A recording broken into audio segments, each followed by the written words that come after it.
I guess you guys spoke to some of the players. I don't know what was said, but proud of the guys. Obviously, didn't. That's not the outcome I was feeling, and even from before the game to the end, we felt like we had a shot at this, and probably said this way too many times, but we made too many mistakes, and came down to the wire to the end of it. So proud of the guys' fight. Really, no moral victories, and we know we can play with people. I'm glad that they were able to show it on the field. You know what I mean? So, credit to Oklahoma. I think Coach Venables has done a great job with his team. They're resilient.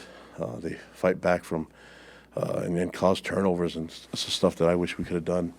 And I like the way they won the game. With offense on victory, and so credit to them. And I don't know how it's looking with the Big 12 championship game, but it looks like they're in the mix. And so, we're in a situation now where our backs are against the wall, and if we want to extend this season, we got to win next week, and we have to do it on the road. Go to Oklahoma State and try to find a way. And proud of the guys. I think they'll keep working hard, and hopefully we can play our best game next week. But this one felt like this was missed opportunities from us, and to give Oklahoma credit, they were able to do some things and create turnovers and put us in some tough spots. But we just have to find ways, keep working. We're building something nice here, and part of the building process that we have to find a way to try to extend the season so we can utilize those practices to develop our players. So, but yeah, just ready to take any of your guys' questions you guys have. So, yeah. At 17, you're running the ball well, you're down at the 2-yard line. Are you okay with that play call? Throw it in the end zone? Yeah, play call is an RPO, which means run first. And you don't throw we went fast, so you don't throw the pass unless there's nobody covering him. And so I have to go look at it, but I don't think the receiver even thought the ball was going to go to him. This is one of those moments where you just got to hand the ball off. And I believe they had two guys out on coverage, and that's from our read is give the ball. So yeah, that's that. It wasn't like a beast mode type of decision back in the day. This was a definite RPO call, which is run is first, and usually you only throw the ball if you have the numbers out there and open, and try to go fast to see if we can throw them off in coverage. And sometimes you can get a cheap one where guys aren't noticing the formation, see a receiver there in the slot.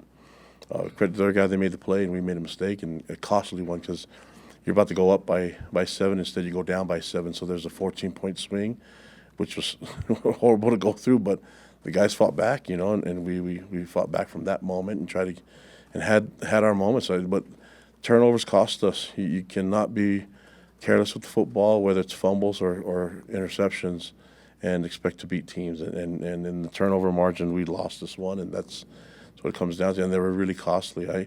And Jay would tell me, and will say it over and over again, that we expect the defense to respond whenever we do that. That's why I go for it on fourth down quite a bit. I said, hey, listen, we're going to put the defense in a tough spot, but just be ready to go. And that's what we do. But we have to protect the football. We have to. Otherwise, the system does not work. I want to be aggressive with going it on fourth downs, but we can't find ways to. And if you're looking at the turnovers, they were just, I believe the one was just a mishandle with the ball. And then the other one was empty formation, which is third and short, and we just got to find a way to get the ball out. You know that there's pressure coming, and we have our hot routes and everything in place, and just didn't make the play, didn't execute. I had to see that one on film, but that's a tough one to put your defense in a tough spot.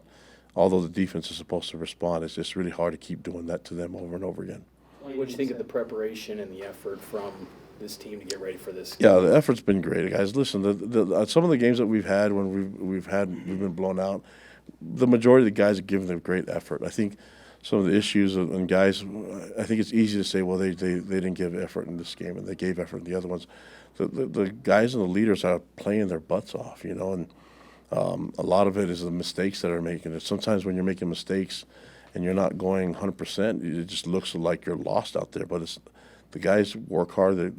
We demand effort from all of them, and you can usually overcome any of the mistakes that you have with your effort and your energy. And that we just weren't able to do that. And when you're going against really good teams, and you turn the ball over that many times, and really usually you get knocked out. And so I think I said it when the Texas game, the defense fought, gave us a chance, and that one phase was working for us. This one, I felt like all three phases were really starting to click. We're doing some really good things on all three phases. Our punt cover was a lot better. Our return game, I think Parker had a really good return, and then the next play we turned the ball over. So we're not building on the momentum that's already there, and it cost us. And I think offensively we saw some really good things, but the turnovers were such a downer. That's the thing we're going to keep going back on. And I don't care if quarterbacks or players think that we overemphasize that. It's like, take care of the stinking football, don't put it on the ground, and don't be careless with throwing the ball as well. So that ball does not belong to him. It belongs to the program, belongs to Cougar Nation. And that's obviously we're not doing a good enough job at emphasizing that. Kalani, if Keaton is healthy next week, are you going to ride with him, or are you going to ride this thing out with Jake? I think we'll see how Keaton made a huge improvement from last week to this week, and he had some really good practices this week. So I think going into next week, we'll have to evaluate that and see where he's at. I mean, this Saturday right now, Saturday, you guys got a whole day ahead of you guys. Wow. It's usually 2 in the morning when we're doing this. But, we will see how it looks on Monday. But I think that's been always the plan, is go with the best quarterback that gives us the best chance to win. And so we'll see. I'll talk to A-Rod, we'll talk to the quarterbacks. We'll see what that looks like next week, early next week. And I'll let you guys know as soon as I can. But looking at Keaton's progress that he made from last week to this week, if he does the same type of progress, I feel really good about him being on the field too. Why the timeout at the end of the game? It was like 2 minutes left. Was the clock going to run again? Or Yeah, it was going to run, and then we're just desperate. We're just like, just like, hey, are you sure you reviewed it? Could you find a different angle and try to, maybe there's a magical angle that shows up and his knee wasn't down and there was a fumble. I mean, I think we're just had nothing to lose there, and I wish I would have just called it earlier so they didn't have to break the formation, get out and set up the offense. And but we told that we were just going to do that, and I think that's why they looked at it extra carefully again. And the clock was going to be a running clock. I know you said that you don't want moral victories, but you went blow for blow with a nationally ranked team for 60 minutes. Does that give you confidence heading into Oklahoma State next week with how you guys competed? Well, I mean, when you moral victories, I mean, so you have to be proud of your effort and things that you did. But what I was proud of was the battle in the trenches. When it looked like in some of the other games we were maybe overmatched or we weren't in the right spot, and a lot of that had to do with bad technique. This one is like, I felt like the guys were fighting back and forth. It's not like we dominated them up front and they dominated us. It was a good back and forth. Unfortunately, they were able to grind the clock out and get the win at the end. I'd like to see our guys respond differently and try to find a way to get the ball back. But Oklahoma's a really good team, man. I know that Dylan wasn't able to come back and play, but they have good players all over the place in great depth, and that's what we're trying to build here.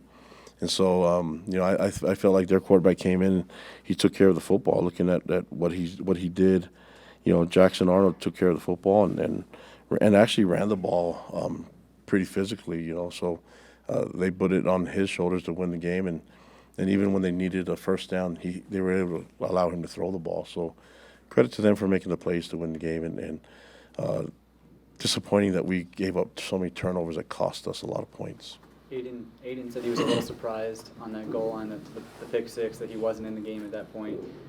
Why wasn't he in there at that point? And did you have discussions about just giving the ball to him again on that drive?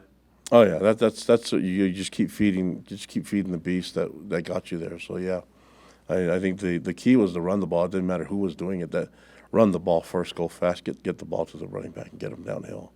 That was supposed to be the. I'm just gonna tell you guys that I'm not gonna sugarcoat it and.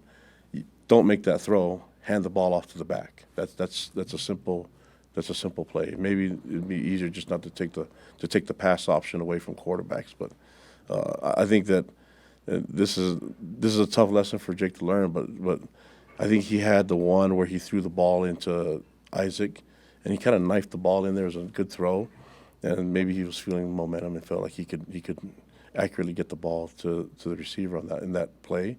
It's like you can't take those risks, especially against a really good team. How much does Jake's lack of ball security in this game impact his chances of being the starter next week? Yeah, that's what I care about. I mean, I think you guys have heard me say that that's I've seen too many times where quarterbacks have been careless with the football, and not just quarterbacks, but other players. That if you don't show that you can take care of the football, then it's a big part of us playing.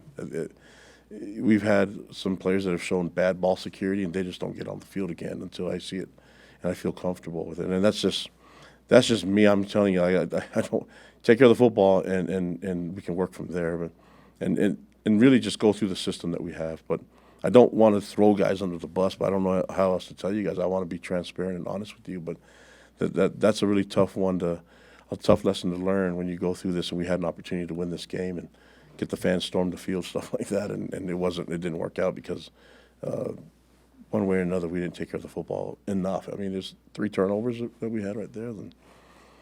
And it cost us points. And one play cost us points the other way. And it was a huge 14-point swing. So that was tough. Kalani, Last question. This is Go ahead. the. I'll go here then here. That's okay. This is senior day. There's still another game left. But what's it like watching those boys walk across the field? I don't know how many will be back, but watching them. Yeah. And what they've meant to the program this year, despite the whoops. There's a lot of them that were on had a senior day game last year. They came back, and so those guys are done for sure. But there's a lot of guys that still have another year of eligibility left, and as we go through the decision-making process for them, I hope they look at this as an opportunity to come back and play.